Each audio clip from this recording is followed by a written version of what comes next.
Hey everyone, Michelle here and welcome back to my channel and welcome to my January TBR video.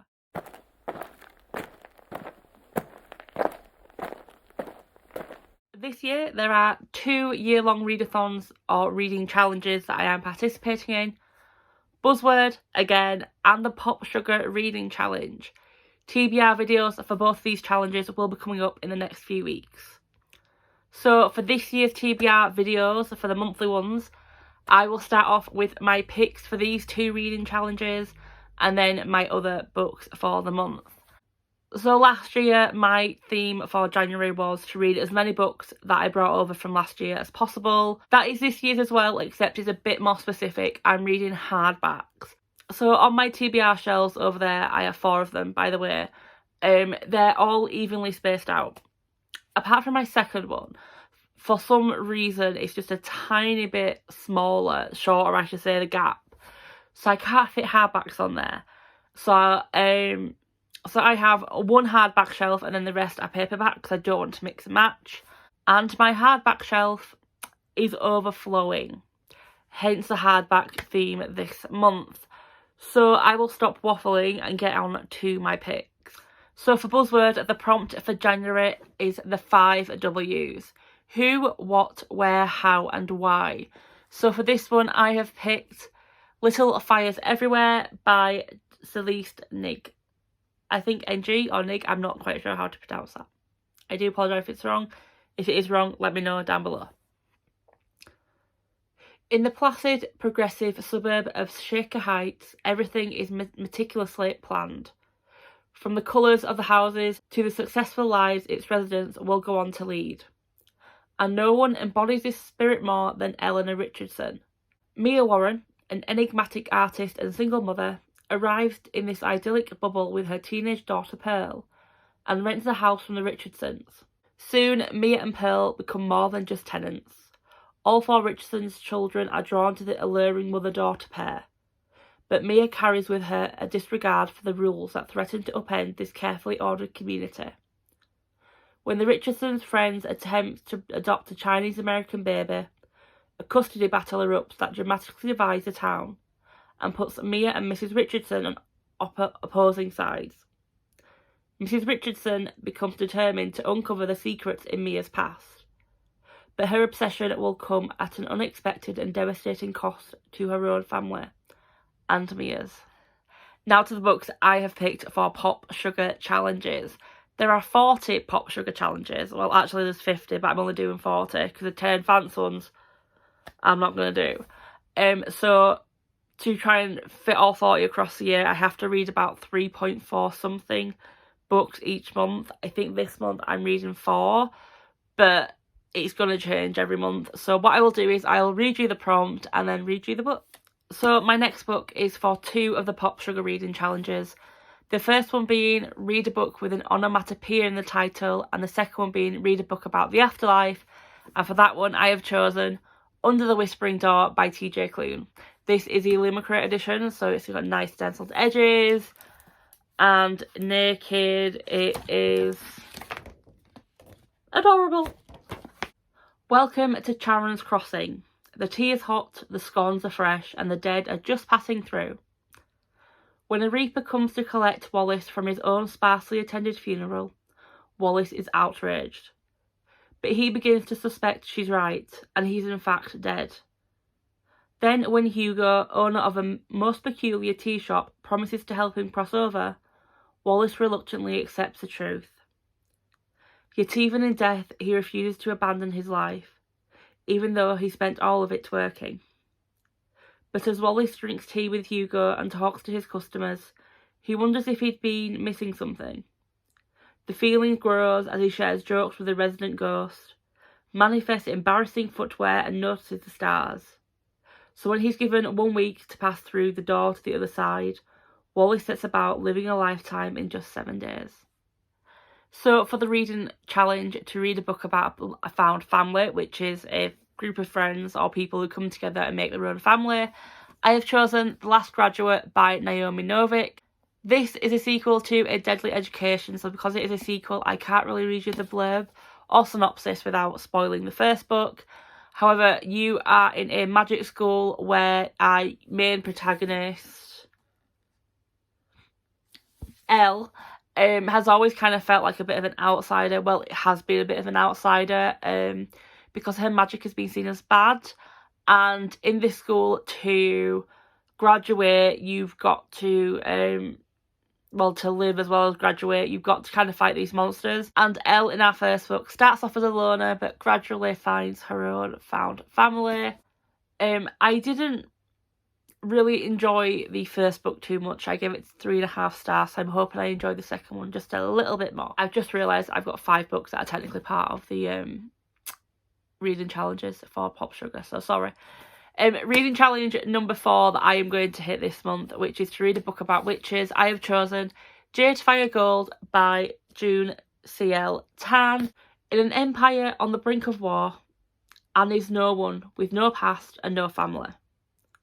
Alton is a lost heir, his future stolen away as a child.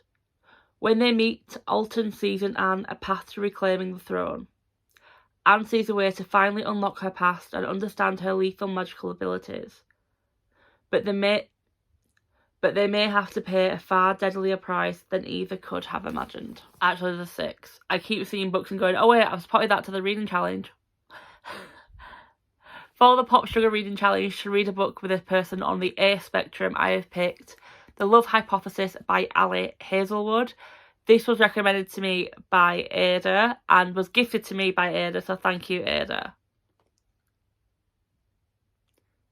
As a third-year PhD candidate, Olive Smith doesn't believe in lasting romantic relationships. But her best friend does, and that's what got her into this situation.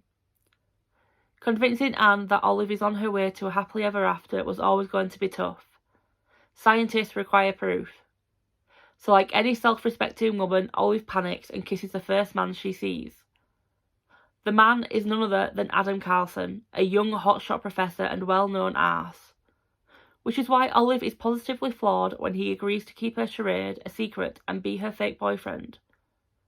But when a big science conference goes haywire and Adam surprises her again with his unyielding support and his unyielding abs, their little experiment feels dangerously close to combustion. Olive soon discovers that the only thing more complicated than a hypothesis on love is putting her own heart under the microscope. And then for the prompt, a social horror book, I have picked Ace of Spades by Farida Abike Inyimide. I hope I've said that right. Welcome to Nevaeh's Private Academy, where money paves the hallways and the students are never less than perfect. Until now, because anonymous texter Aces is bringing 2 students' dark secrets to light. Talented musician Devon buries himself in rehearsals, but he can't escape the spotlight when his private photos go public. Head girl Chiamaka isn't afraid to get what she wants, but soon everyone will know the price she has paid for power. Someone is out to get them both, someone who holds all the aces, and they're planning much more than a high school game. And for the final challenge, which is to pick a favourite reading challenge of yours from previous Pop Sugar challenges, from the 2021 reading challenge, I picked to read a book published in 2021, and for that one I have gone with Empire of the Vampire by J. Kristoff. This is the Illuma Creator version. How thick? I don't know why I've done this to myself in the month of January. There's 719 pages in this book. It's been 27 long years since the last sunrise. For nearly 3 decades, vampires have waged war against humanity, building their eternal empire even as they tear down our own. Now only a few tiny sparks of light endure in a sea of darkness. Gabriel de Leon, half man, half monster, and last remaining Silver Saint, a sworn brother of the Holy Silver Order dedicated to defending the realm from the creatures of the night, is all that stands between the world and its end. Now imprisoned by the very monsters he vowed to destroy, the last Silver Saint is forced to tell his story. A story of legendary battles and forbidden love, of faith lost and friendships won, of the wars of the blood and the forever king and the quest for humanity's last remaining hope. The Holy Grail. And the next 2 books are for no reading challenges, I just want to read them. So the first one is Once Upon a Broken Heart by Stephanie Garber. This follows the Prince of Hearts, who we saw in the Caraval series. For as long as she can remember, Evangeline Fox has believed in happily ever after, until she learns that the love of her life is about to marry another and her dreams are shattered. Desperate to stop the wedding and to heal her wounded heart, Evangeline strikes a deal with the charismatic but wicked Prince of Hearts. In exchange for his help, he asks for 3 kisses, to be given at the time and place of his choosing. But after Evangeline's first promised kiss, she learns that bargaining with an immortal is a dangerous game, and that the Prince of Hearts wants far more from her than she pledged. He has plans for Evangeline, plans that will either end in the greatest happily ever after, or the most exquisite tragedy. And the last book I have planned to read is Mimic by Daniel Cole. I adored Daniel's first trilogy, the Ragdoll trilogy. I give it all 5 stars, so when I heard he was coming out with another book last year, I had to pre-order. He is one of my go-to now crime/thriller authors. In life, she was his muse. In death, she'll be his masterpiece. 1989. D.S. Benjamin Chambers and D.C. Adam Winter are on the trail of a twisted serial killer with a passion for recreating the world's greatest works of art through the bodies of his victims. But after Chambers almost loses his life, the case goes cold. Their killer lying dormant, his collection unfinished. 1996.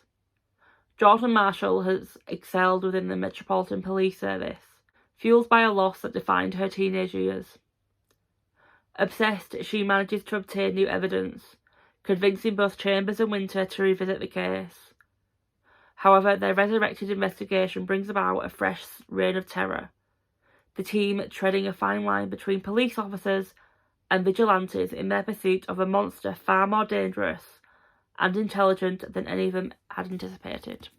So that is the end of my TBR video. A bit of a chunky month. I can't even get all these books in through. A bit of a chunky month, so I doubt this will change much at all. And I doubt I will add any to this list. But have you read any of these books? If you have, please let me know your thoughts down below. If you know of any more year-long reading challenges or monthly reading challenges coming up, please let me know, or readathons, please let me know. I'm always down to participate in more. I know there is a Be Sure-a-thon readathon held by The Wild Sasha. I will link the announcement video down below. I'm not participating in that just because I haven't read the Wayward Children series, though I want to. And I thought it'd be a bit cheeky in my eyes, I should say, to read a readathon based on a book I haven't read. If you did like this video, please leave a like. If you are new to my channel, hi, my name is Michelle. I am a bit of a chaotic reader. I do read a variety of genres that you can kind of tell in this TBR, but not a lot. My main genres are fantasy, both YA and adult, thrillers, crime and mystery, and I do want to read more historical books as well.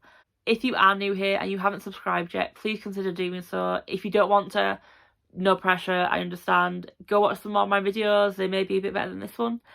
One of my goals for this year is to hit 50 subscribers, so if you could help, that would be great. If not, no worries. But until next time, bye!